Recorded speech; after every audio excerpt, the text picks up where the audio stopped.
Hi class, we made it. It's day 10 of our remote learning plan. You have done so much hard work these last 2 weeks. What you are doing today in math is going to be a review of what you've done the last 2 weeks. So the pages you are going to need for today are 657 and 658.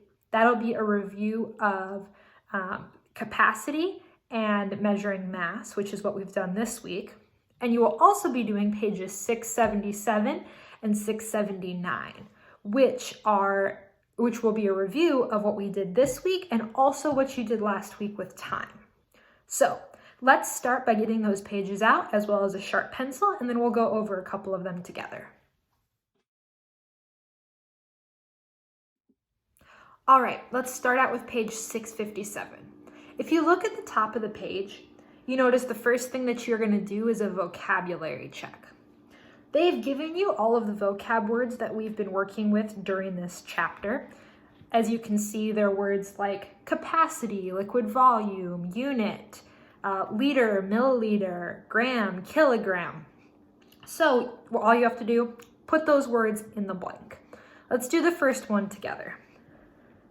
Question 1 says, one blank is one specific amount of measurement. The answer that goes in that line, the best answer that makes sense, is a unit. A unit can be anything. It can be what you're measuring in. It can be grams, it can be kilograms, liters, milliliters, miles, minutes, hours. Whatever it is that you are measuring in, we call that a unit. So, number 1 should say, 1 unit is one specific amount of measurement. You're going to finish the rest of the vocabulary check, and then you're going to finish the last couple of problems on these 2 pages.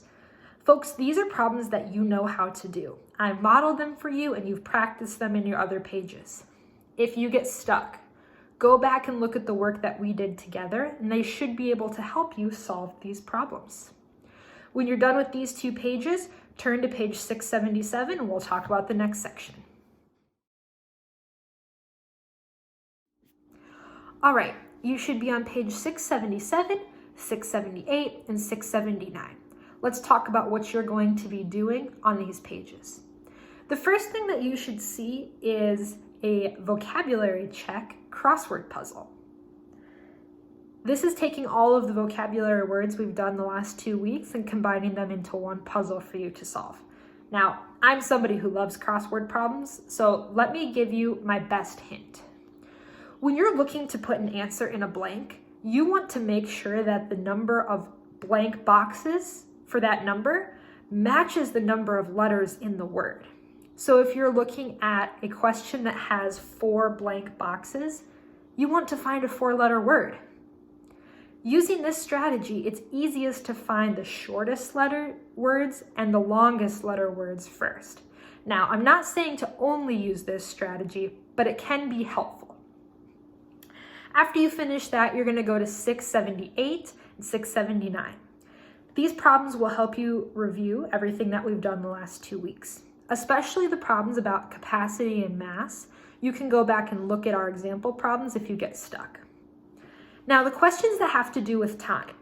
Time is what we did last week, so your brain might be a little bit rusty. 2 options that you can do. Number 1, you can go back and look at the work that you did for time. The second option is you can watch the videos that I'm going to send that have to do with solving time problems. They should be very helpful for you, especially if you were struggling with time last week. Folks, you've been working extremely hard. Thank you so much for all of your hard work. As always, ask me if you have a question, have your adult email me. Keep working hard. Go Dolphins!